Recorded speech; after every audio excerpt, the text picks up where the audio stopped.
Assalamualaikum warahmatullahi wabarakatuh. Waalaikumsalam warahmatullahi wabarakatuh. A'udzu billahi minasy syaithanir rajim. Bismillahirrahmanirrahim. Alhamdulillahi dzil jalali wal ikram. Alladzi hadana ilal imani wal islam.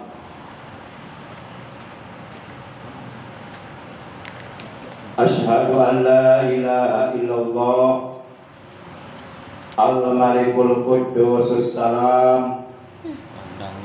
Wa asyhadu anna sayyidana Muhammadan abduhu wa rasuluh al-mab'usu ila kaffatil anam. Syahadatan tunjina min adabi jahannam. Allahumma shalli wa sallim wa barik wa syarif wa karim ala hajan nabiyil karim wa rasulis sanadil azim Sayyidina wa habibina wa syafi'ina wa qurrati a'yunina wa maulana Muhammad sallallahu alaihi wasallam wa ala alihi wa ashabihi al-kiram alladzina jahadu fi sabilillahi bi sayfil mujahadati bil hikmati wal kalam. Amma ba'da. Qala ta'ala A'udzu billahi minasy syaithanir rajim. Bismillahirrahmanirrahim. Wattaqullaha la'allakum tuflihun. Wa qala nabiyyuna sayyiduna Muhammadun sallallahu alaihi wasallam usikum bi taqwallahi was-sam'i wa ta'ah. Wa qala ulama taqwal ilah madaru kulli sa'adah wa ittiba'ul ahwa ra'sul syarri abahila. Sadaqallahu maulana al-azimul karim wa sadaqa rasuluhun nabiyyul habibul karim wa nahnu ala dhalika minasy syahidin wasyakirin walhamdulillahi rabbil alamin. Ilahi anta maqsudi wa ridho kama taqlubi a'tini mahabbataka wa ma'rifataka. Ma'asyiral muslimin, saudaraku seiman, seagama, seakidah, segenap jamaah majlis dzikir khataman Thariqah Qadiriyah wa Naqsabandiyah TKN 37 Suryalaya yang seluruhnya tanpa kecuali yang dimuliakan oleh Allah, yang al-fakir hormati rahimakumullah wa hadakumullah wa hafizakumullah. Yang pertama dan yang paling utama, tentu kita panjatkan puja dan puji syukur kepada Allah yang Maha Ghafur, yang telah menganugerahkan kepada kita nikmat umur, juga nikmat-nikmat yang lainnya, nikmat sehat wa afiat zahiratan aw kanat batinah fi ta'atillah wa fi ta'ati Rasulillah. Terutama nikmat yang sangat amat berharga, lebih berharga daripada dunia beserta seluruh isinya, yaitu nikmat iman, Islam dan ihsan, juga nikmat ilmu yang bermanfaat untuk menyempurnakan ibadah kita kepada Allah, sehingga ibadah kita kelak di hari kiamat diterima oleh Allah Subhanahu wa taala. Alhamdulillah, pada malam ini malam Rabu, memasuki malam tanggal 15 di bulan Zulhijjah 1446 Hijriah, bertepatan dengan hari yang ke-10 di bulan Juni 2025, kita dapat kembali bersilaturahim, bermuajahah, duduk berkumpul bersama-sama di majlis zikir khataman Thariqah Qadiriyah wa Naqsabandiyah yang bertempat malam ini di Majlis Taklim Al-Fatoniyah. Mudah-mudahan kita semua yang hadir, juga saudara-saudara kita yang berhalangan hadir, semuanya selalu berada dalam rahmatnya Allah, berada dalam petunjuk Allah, berada dalam ampunan Allah, berada dalam ridha Allah. Segala urusannya, baik urusan dunia terlebih-lebih urusan akhirat, oleh Allah dimudahkan, dilancarkan. Keluarganya semuanya selalu disehatkan, amin ya Allah ya rabbal alamin. Salawat teriring salam semoga tetap dilimpahkan selalu atas paduka alam yang mulia, panutan kita, baginda tercinta, kekasihnya Allah, suri tauladan yang paling baik untuk kita contoh akhlak dan ibadahnya, Nabi Agung, Nabi besar Muhammad Sallallahu Alaihi Wasallam beserta seluruh keluarga beliau, para sahabat beliau dan seluruh pengikut beliau yang tetap setia kepada beliau, yang tetap cinta kepada beliau, yang tetap istiqomah secara kontinu, secara istimrar menjalankan segala perintah beliau sekaligus menjauhi larangan beliau, mengamalkan dan menghidupkan sunnah-sunnah beliau, melaksanakan wasiat-wasiat beliau, dan tetap istiqomah dalam mensyiarkan, mengagungkan sekaligus mempertahankan ajaran Islam yang telah dibawa oleh beliau, yang mudah-mudahan kelak di hari kiamat kita dan keluarga kita, juga saudara-saudara kita mendapatkan syafaatul ujma dari beliau, mendapatkan air telaga beliau, dikumpulkan di hari kiamat di bawah arasnya Allah ma'an nabiyyin wasiddiqin wasyuhada'i wassalihin, dalam keadaan aman, dalam keadaan selamat, dalam keadaan bahagia, dalam keadaan sejahtera, amin ya Allah ya rabbal alamin. Ma'asyiral muslimin rahimakumullah wa hadakumullah wa hafizakumullah. Insyaallah pada pertemuan Majlis Zikir Khotaman malam ini, pertemuan yang ke-268 ya. Tadi di undangan di grup 267 kurang 1 itu ya. Pertemuan yang ke-268. Insyaallah Al-Fakir ingin menyampaikan tentang bahaya murtad. Bahaya murtad. Jadi murtad ini sangat amat berbahaya, mengakibatkan seluruh amal kebaikan yang kita lakukan, seluruh amal soleh yang kita kerjakan, seluruh amal ibadah yang telah kita perbuat, semuanya akan menjadi sia-sia, tiada berarti, dan kelak di hari kiamat pelaku murtad oleh Allah akan dijadikan ashabun nar, akan dijadikan penghuni neraka. Maka oleh karenanya setiap kita orang-orang yang beriman, baik laki-laki maupun wanita, agar hendaknya berjuang seoptimal mungkin, semaksimal mungkin untuk menjauhkan diri dari perkara-perkara yang menjerumuskan kita kepada kemurtadan. Dalam Al-Quran, surah yang kedua, yaitu surah Al-Baqarah, juz yang kedua, ayat 217. Allah Subhanahu wa taala menegaskan dalam firman-Nya, wa may yartadid minkum an dinihi fayamut wa huwa kafir fa ulaika habitat a'maluhum fid dunya wal akhirah wa ulaika ashabun nar hum fiha khalidun. Mari kita artikan ayat ini. Kata Allah dalam ayat ini, waman, dan barang siapa yang tadi yang murtad. Murtad itu artinya keluar dari agama Islam.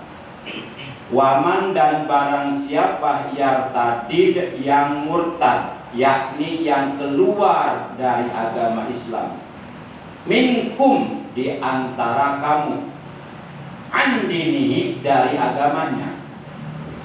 Jadi orang yang murtad ini dia keluar dari agamanya.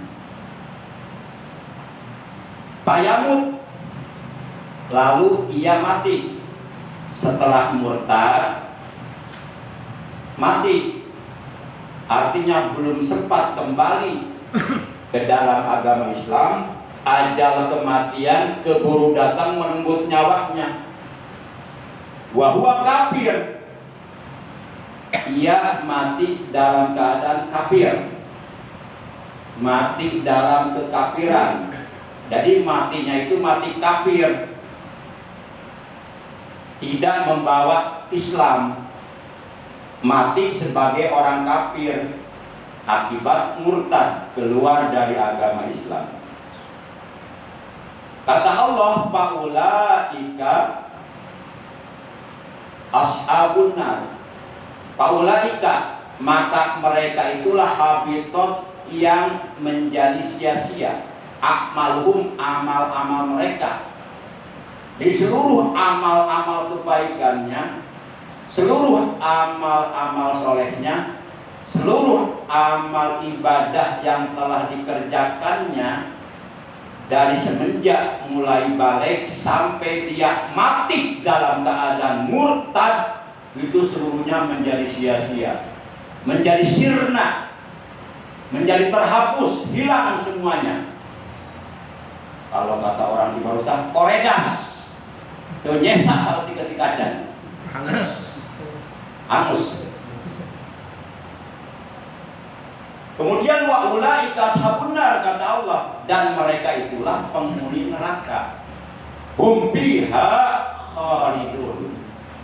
Mereka kekal di dalam neraka untuk selama-lamanya. Padahal dulu ibadahnya hebat, rajin, luar biasa. Pokoknya ibadahnya tidak ada yang menyaingi. Kalau kata Pak Jenal, ibadahnya top markotok, jos markojos, mantul suruntul, pokoknya sip mati sip lah, nggak ada duanya, hebat, luar biasa solehnya. Tapi ketika ia melakukan kemurtadan, maka seketika itu pula ibadahnya yang begitu hebat, luar biasa, hilang semuanya, didelete sama Allah, semuanya bersih, nggak ada sedikit pun. Dan dia di akhirat oleh Allah akan dijadikan penghuni neraka. Ini orang-orang yang merugi, ini celaka, ini capek-capek ibadah, kalau pada akhirnya menjadi penghuni neraka. Jadi murtad ini sangat berbahaya, sangat merugikan. Orang yang melakukan kemurtadan pasti kelak di alam akhirat akan menyesal, akan celaka, akan sengsara, akan menderita, akan dibakar di neraka untuk selama-lamanya oleh Allah, dijadikan bahan bakar api neraka. Karena orang yang murtad itu matinya tidak membawa agama Islam, matinya dalam keadaan kafir. Dan Allah di akhirat tidak akan menerima agama kecuali agama Islam. Sebagaimana firman Allah dalam Al-Quran, wa may yabtaghi ghairal islami dinan fala yuqbala minhu wa huwa fil akhirati minal khasirin. Dan barang siapa yang mencari agama atau menganut agama selain agama Islam, maka sekali-kali agamanya itu tidak akan diterima darinya, wa huwa fil akhirati minal khasirin, dan ia di alam akhirat termasuk ke dalam golongan orang-orang yang merugi. Maka wajib bagi setiap orang Islam, setiap orang yang beriman, terlebih-lebih orang yang ahli berzikir, orang yang ahli sholat, orang yang ahli ibadah, wajib berjuang untuk menjauhkan dirinya dari perkara-perkara yang dapat menjerumuskan kepada kemurtadan. Di mana menurut para ulama ahli tauhid, murtad ini secara global dibagi ke dalam 3 bagian. Yang pertama murtad i'tiqadi, yang kedua murtad qauli, yang ketiga murtad fi'li. Yang dimaksud murtad i'tiqadi adalah murtad sebangsa i'tiqad di dalam hati, sebangsa keyakinan. Seandainya seseorang yang beragama Islam dalam hatinya meyakini dengan keyakinan yang salah, seperti misalnya dalam hati meyakini bahwa Isa adalah anak Allah, itu murtad. atau meyakini dalam hati bahwa Al-Quran adalah makhluk Allah, itu murtad. Al-Quran bukan makhluk Allah. Al-Quran itu kalamun qadimun qaimun bijatihi ta'ala. Kalam yang qadim, yang qaim bijatihi ta'ala, yang berdiri dengan zatnya Allah Ta'ala. Seluruh para ulama yang berakidah Ahlus Sunnah wal Jamaah, tidak satupun mereka mengatakan bahwa Al-Quran makhluk. Al-Quran bukan makhluk. Yang makhluk itu kertasnya, yang makhluk itu tintanya. Sementara kalamnya kalamullah, qadimun qaimun bijatihi ta'ala, menyatu dengan zatnya Allah Subhanahu wa ta'ala. Maka siapapun yang mengaku berakidah Ahlus Sunnah wal Jamaah wajib meyakini bahwa Al-Quran bukan makhluk, tapi Al-Quran kalamullah, firman Allah yang menyatu dengan zat Allah. Yang kedua, murtad qauli, murtad sebangsa ucapan. Misalnya mengucapkan bahwa setelah Nabi Muhammad akan ada Nabi lagi. Nah, itu bisa murtad. Karena tidak ada Nabi lagi setelah Nabi Muhammad Sallallahu Alaihi Wasallam. Kemudian murtad fi'li, murtad sebangsa perbuatan, pekerjaan. Misal meludahi Al-Quran dengan maksud dan tujuan menghinakan Al-Quran, itu bisa murtad. Atau membakar Al-Quran dengan maksud dan tujuan menghinakan Al-Quran, itu bisa murtad. Atau menginjak Al-Quran, itu pun bisa murtad. Nah, ketika siapapun melakukan kemurtadan, terlepas dari apakah kemurtadan yang dilakukannya sebangsa i'tiqad dalam hati, atau sebangsa ucapan melalui lisan, atau sebangsa pekerjaan atau perbuatan, maka saat itu pula seluruh amal kebaikan yang telah dilakukannya, seluruh amal soleh yang telah dikerjakannya, seluruh amal ibadah yang telah diperbuatnya, saat itu pula langsung hilang semuanya, didelete oleh Allah. Dan di akhirat dia akan menjadi ahli neraka. Na'udzubillah min.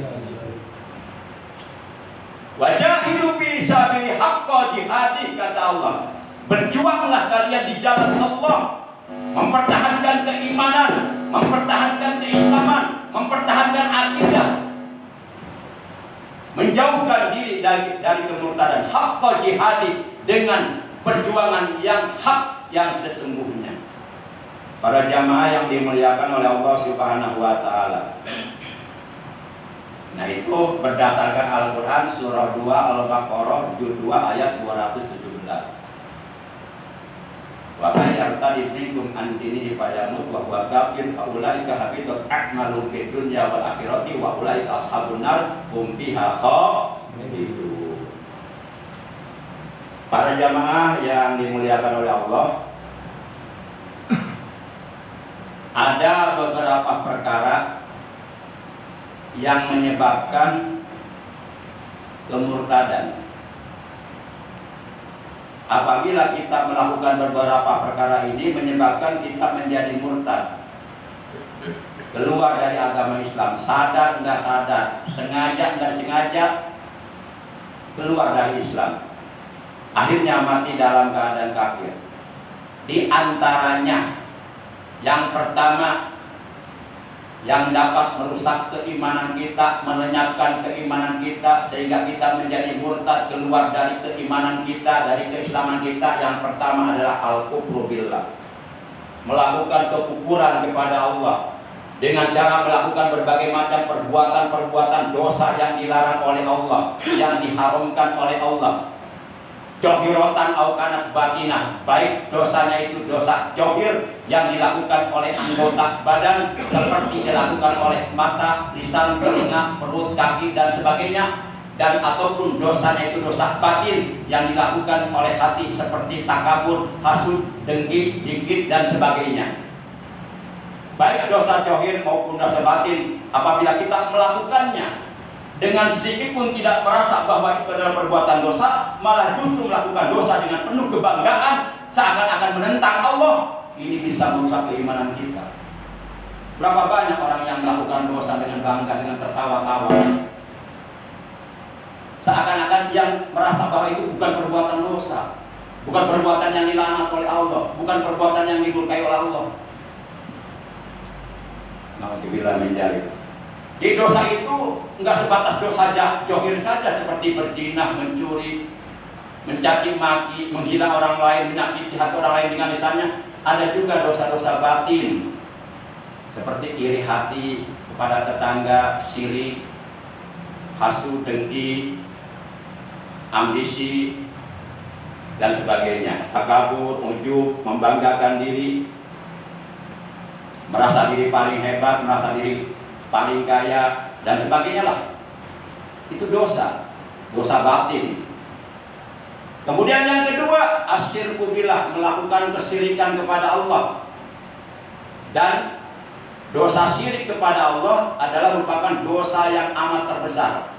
Sehingga dalam Al-Quran Allah menegaskan, Innallaha la yaghfiru ayyushraka bihi syai'an wa yaghfiru ma duna dzalika liman yasha. Sesungguhnya Allah tidak akan mengampuni dosa syirik, menyekutukan sesuatu kepada Allah. Dan Allah akan mengampuni dosa-dosa selain syirik. Sebesar apapun dosa, sebanyak apapun dosa. Walaupun dosa kita bagaikan buih di lautan, bagaikan pasir di tepi pantai, bagaikan besarnya seperti gunung Uhud, tapi sebanyak itu bukan dosa syirik, masih ada harapan diampuni oleh Allah Subhanahu wa taala, asalkan bertaubat kepada Allah dengan taubatan nasuha dan memenuhi syarat-syarat taubat nasuha yang 5. Termasuk syirik yang kemarin saya sampaikan, sifat riya itu syirik sebenarnya. Syirik kecil, walaupun dinamakan syirik kecil, tetap dosanya dosa besar. Karena syirik kepada Allah, menyekutukan Allah. Kadang-kadang kita ada perasaan riya, mengharap pujian dari manusia dalam beribadah, tapi kita nggak merasa dosa, malah justru merasa senang. Padahal itu dosa, menyekutukan Allah. Ibadah apapun yang kita lakukan apabila dibarengi dengan riya, oleh Allah ditolak, tidak akan diterima, dan kita oleh Allah akan dimasukkan ke neraka jahanam. Silahkan buka hadis-hadisnya. Banyak hadis yang menerangkan tentang itu. Di antaranya Rasulullah menegaskan, Innallaha ta'ala harrama jannata 'ala kulli mura'in. Innallaha ta'ala, sesungguhnya Allah Ta'ala harrama jannata, benar-benar mengharamkan masuk surga, 'ala kulli mura'in, atas setiap orang yang riya ibadahnya. Nauzubillah. Semoga hati kita dan keturunan kita, keluarga kita, hatinya semuanya dijaga oleh Allah dari sifat riya. Amin ya Allah ya Rabbal. Karena sifatnya ini sangat rawan, sangat mudah masuk ke dalam hati. Kemudian yang ketiga, an-nifaq. Sifat-sifat kemunafikan ini bisa merusak keimanan, bisa melecahkan iman, bisa menyebabkan seseorang murtad apabila melakukan kemunafikan secara sengaja dan dilakukan secara terus-menerus. Akhirnya step by step, qalilan faqalilan, sedikit demi sedikit, lama-kelamaan akhirnya imannya rusak dan mati dalam keadaan murtad. Nauzubillah min. Seperti membiasakan berkata bohong. Orang kalau sudah berkata bohong, ingin berkata bohong lagi, dan dia akan berusaha untuk menutupi kebohongannya dengan kebohongan lagi. Akhirnya bohong terus, nggak berhenti-berhenti. Akhirnya imannya hilang. Sebab kata Nabi dalam hadis, laisa mukmin bikadzibin, tidaklah dikatakan sebagai orang mukmin bikadzibin, orang yang tukang bohong. Jadi tidak pantas orang yang tukang bohong mengaku sebagai orang beriman. Orang beriman itu diharamkan berkata bohong. Orang yang tukang bohong itu kata Allah orang munafik. Orang munafik itu tidak beriman. Beriman hanya mengaku di mulutnya saja, tapi hatinya ingkar. Lain di mulut, lain di hati. Itu orang munafik. Kemudian apabila berjanji ingkar, ini bisa merusak keimanan. Jangan dianggap remeh, jangan dianggap sepele. Makanya jangan suka ngobrol janji tapi tidak ditepati. Janji dulu tapi nggak tepati. Nggak usah janji, nggak usah. Insya Allah, tapi insya Allahnya insya Allah serius. Besok khotaman hadir nggak? Insya Allah. Tapi dalam hati mual. Kita insya Allah hoak itu. Mulut mengatakan insya Allah, tapi hati ingin hadir. Ternyata sudah berusaha mau hadir, ternyata ada halangan. Itu lain lagi, Bapak. Insya Allah itu. Berarti Allah tidak menghendaki untuk kita hadir. Jangan insya Allah tapi sengaja nggak hadir, padahal ada waktu, badan sehat. Itu insya Allah hoak itu namanya. Ada insya Allah hoak ya. Masya Allah. Kemudian yang ketiga, orang munafik itu dia tidak memegang amanah, menyia-nyiakan amanah. Dan orang yang menyia-nyiakan amanah, tidak memegang amanah, itu tidak dikatakan sebagai orang beriman. Sebagaimana Rasulullah SAW beliau telah bersabda, la imana liman la amanatalah. Ini Rasulullah yang bersabda. Tidak boleh ditentang, bahaya, bisa murtad kita menentang sabda Rasul. Rasulullah menegaskan la imana liman la amanatalah. Tidak ada iman bagi orang yang tidak memegang amanah, bagi orang yang berkhianat terhadap amanah. Diberikan kepercayaan tapi hianat. Dan hianat, mengkhianati amanah itu termasuk dosa besar. Anak yang Allah titipkan kepada kita itu amanah dari Allah. Kita wajib mendidiknya dengan pendidikan agama. Ajarkan tauhid, ajarkan tentang sholat, ajarkan akhlak yang baik. Karena itu amanah dari Allah. Kalau kita menyia-nyiakan pendidikan agama bagi anak-anak kita, berarti kita telah mengkhianati amanah dari Allah. Maka khawatir kita dikatakan sebagai orang yang tidak beriman kepada Allah Subhanahu wa ta'ala. Itu yang keberapa? Yang ketiga ya. Yang pertama, al-kufru billah, melakukan kekufuran kepada, itu bisa merusak iman, bisa melenyapkan iman. Yang kedua, asyirku billah, melakukan kesyirikan kepada. Yang ketiga, an-nifaq, sifat-sifat kemunafik. Yang keempat, al-jolim, berbuat jolim. Allah dalam hadis qudsi berfirman, wahai hamba-hambaku, inni qad haramtu julma ala nafsi. Wahai hamba-hambaku, kata Allah, sesungguhnya aku mengharamkan perbuatan jolim atas diriku sendiri. Allah saja mengharamkan perbuatan jolim terhadap dirinya sendiri. Maka aku haramkan jolim bagi kalian, kata Allah. Itu jolim termasuk dosa besar yang bisa merusak keimanan kita, yang bisa melenyapkan keimanan kita. Jolim itu adalah lawan daripada adil. Kalau adil kan buat usai yang fi mahalihi, meletakkan sesuatu pada tempatnya. Jadi meletakkan sesuatu pada tempatnya itu namanya adil. Dia menempatkan suatu perkara pada proporsi yang seharusnya, itu namanya adil. Nah, lawan daripada adil, jolim.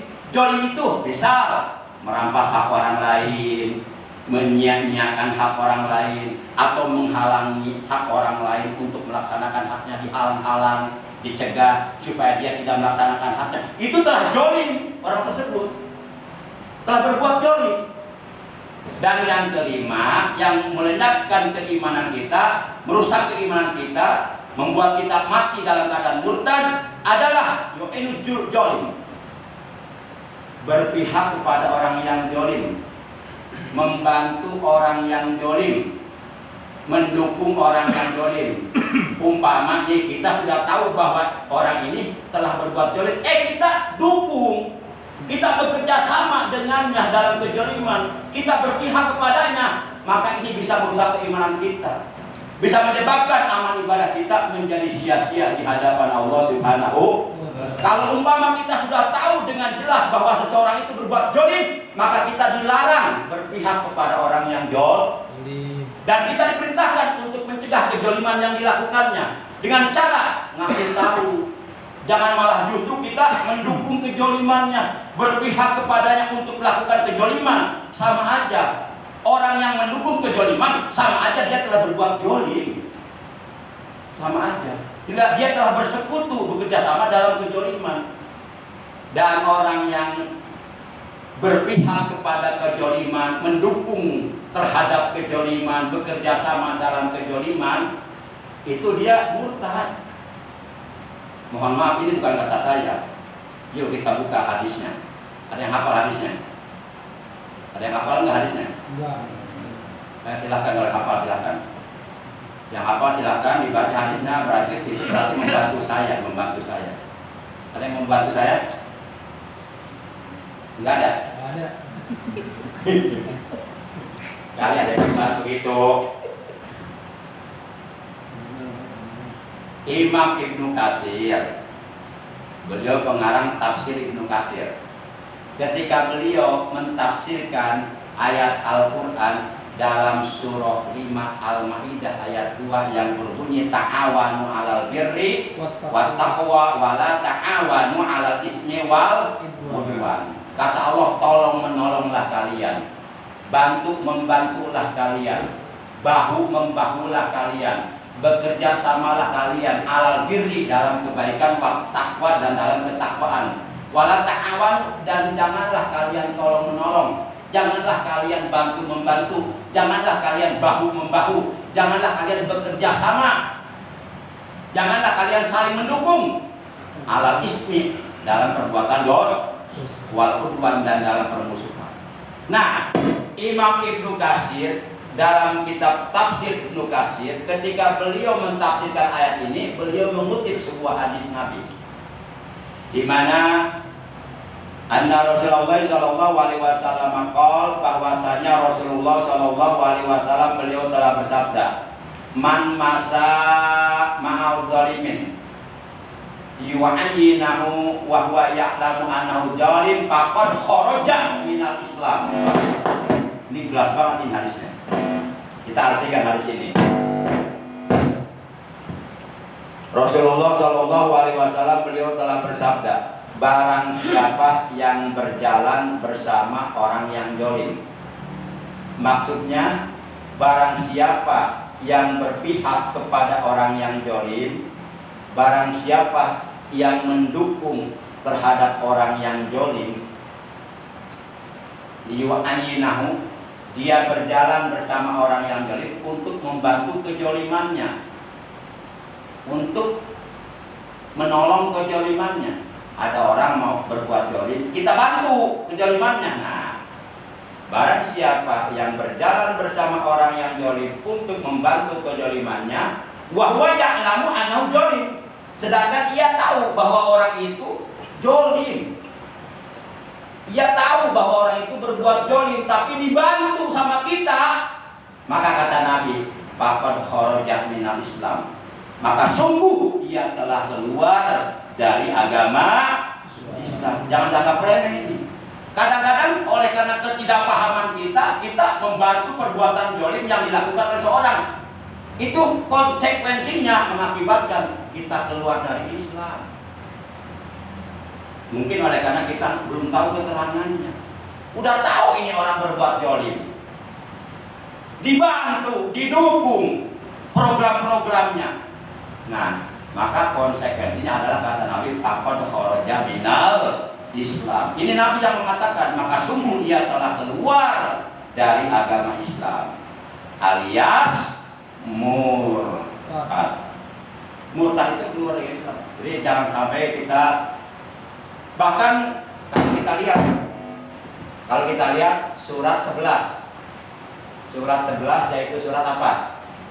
Surat 1 Al-Fatihah, 2 Al-Baqarah, 3 Ali Imran, 4 An-Nisa, 5 Al-Maidah, 6 Al-An'am, 7 Al-A'raf, 8 Al-Anfal, 9 At-Taubah, 10 Yunus, 11 Al-Ikhlas.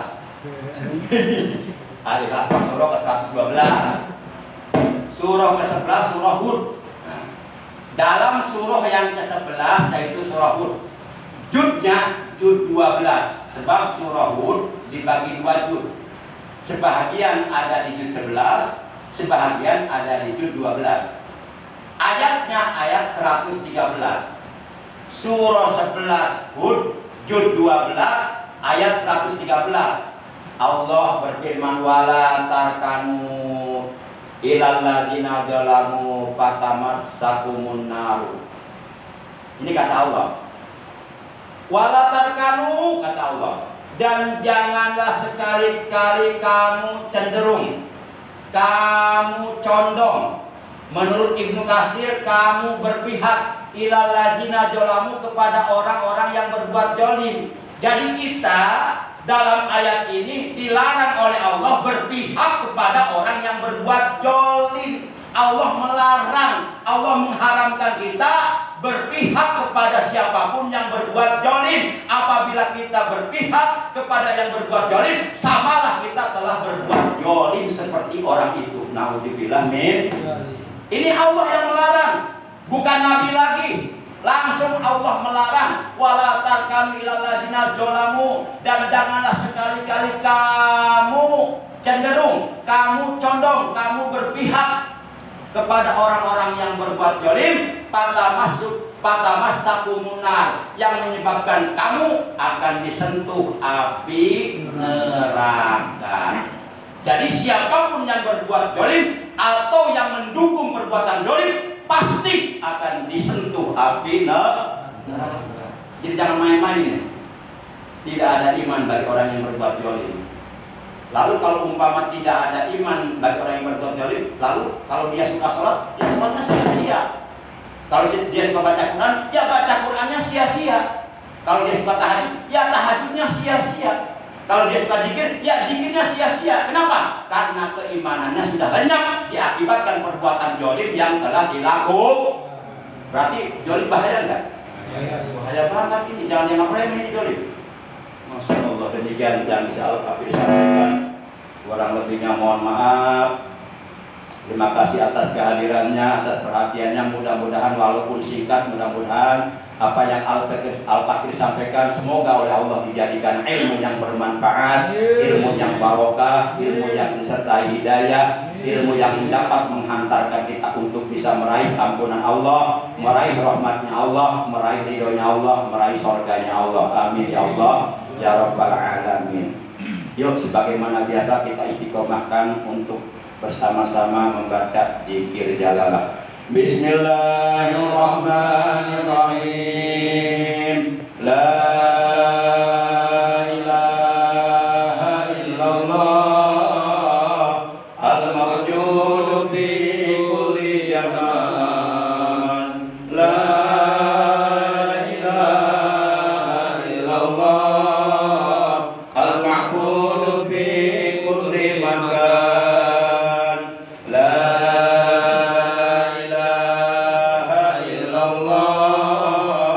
al-madhkur bi kulli lisan. La ilaha illallah al-ma'ruf bil ihsan.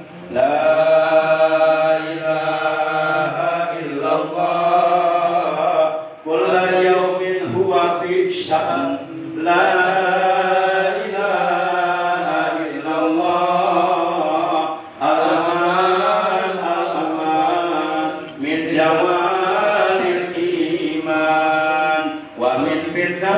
الشيطان يا قديم الإحسان كلك علينا بالإحسان إحسانك القديم يا حنان يا منان يا رحيم يا رحمن يا غفور يا غفار اغفر لنا وارحمنا وأنت خير الراحمين.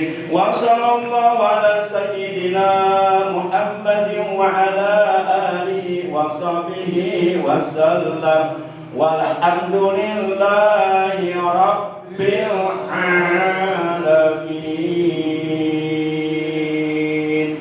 Mari kita sama-sama mengakhiri pertemuan kita malam ini di Majlis Zikir Khataman yang mulia ini dengan ucapan hamdalah dan dengan membaca tasbih kafaratul majlis.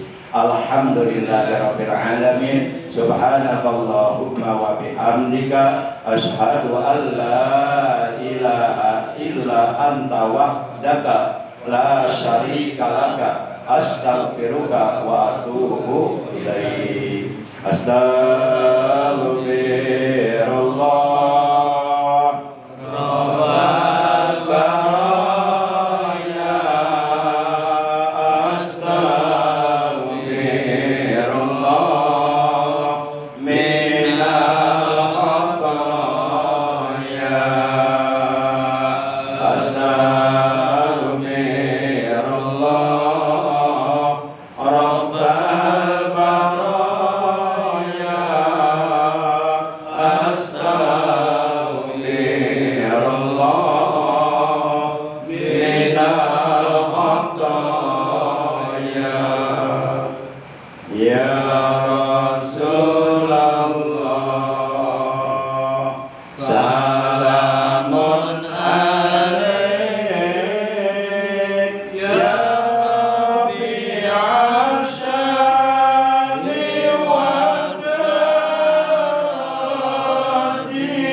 Ya Allah, anugerahkanlah kepada kami keberkahan dalam segala aspek kehidupan kami, dan jadikanlah kami, keluarga kami, anak cucu kami, keturunan kami orang-orang yang selalu Engkau barokahkan ya Allah.